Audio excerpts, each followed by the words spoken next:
Video game protagonists have long since been tied to the hilt of their blade or gun or nunchuckery, giving players and cosplay artists utter joy in wielding their custom killing devices.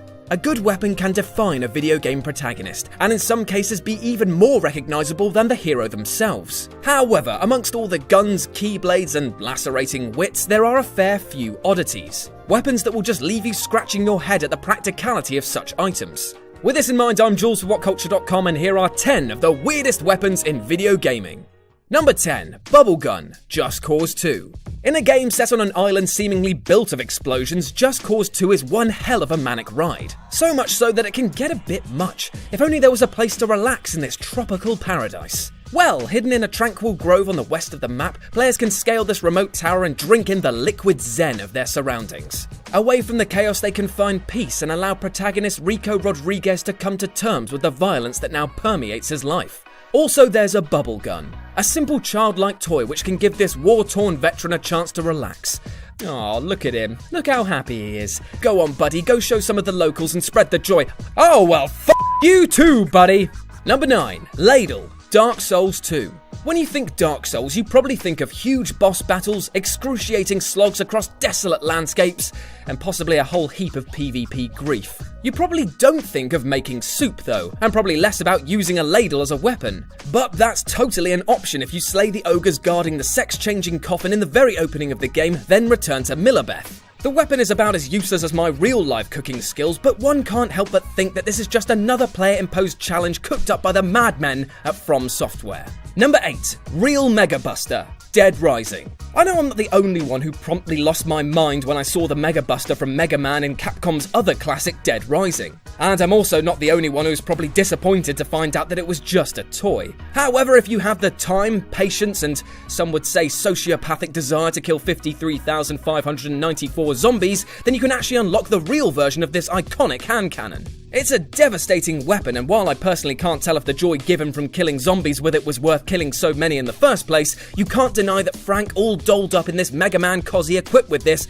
isn't just a great sight to behold. Number 7. Cluckshot, Gears of War 3. Ever since Zelda: A Link to the Past, I've always been suspicious of chickens.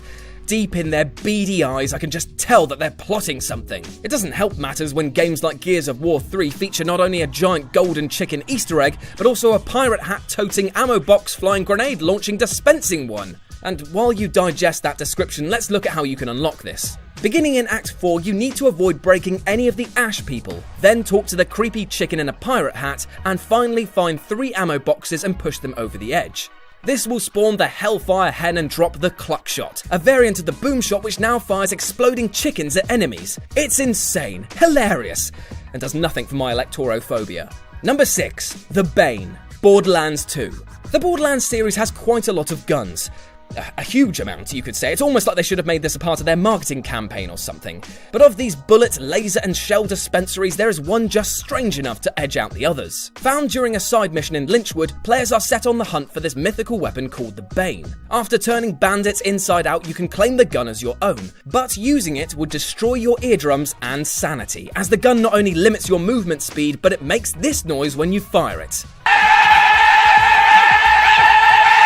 I mean, can you really say anything more?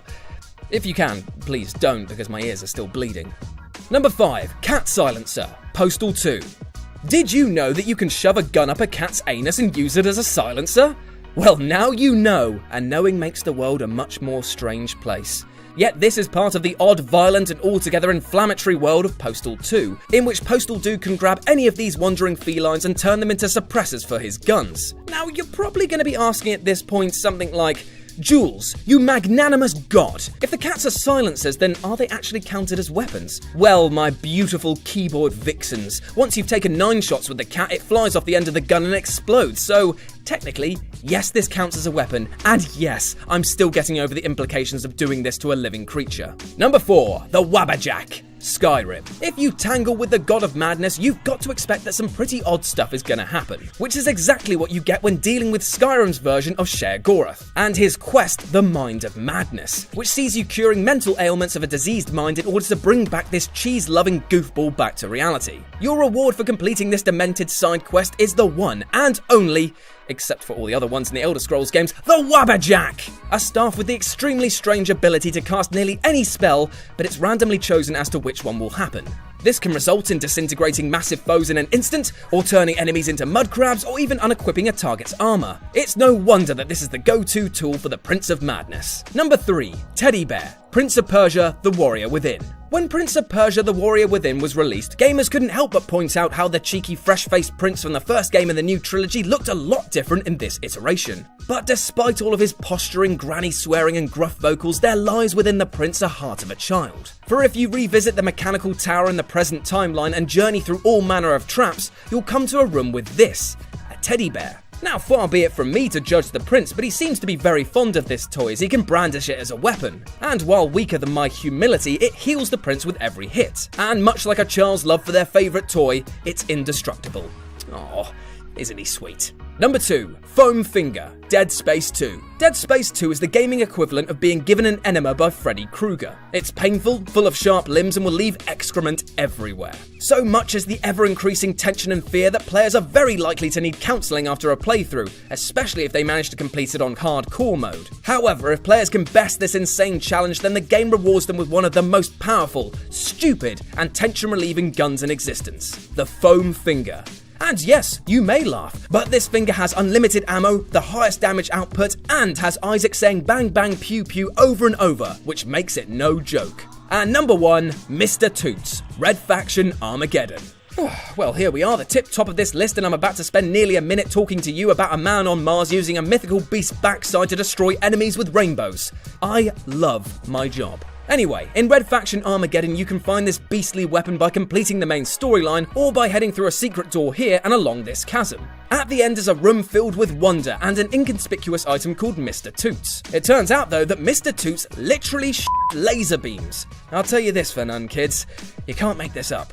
The arse laser of this pointed pony is devastating, and enemies will explode into a series of rainbows and butterflies when eviscerated by his arse poison. To borrow a phrase from my housemate Gareth, this is utter arse-spraying mayhem. And that's our list. I'm sure there are plenty of weapons that flew over my head, so let me know about them in the comments below. And if you want to come and inspect my deadly piece, then you can do so here or on my personal Twitter, RetroJ with a 0. As always, if you enjoyed the video, then like, share and subscribe for more. I've been Jules for WhatCulture.com, and I'll see you soon.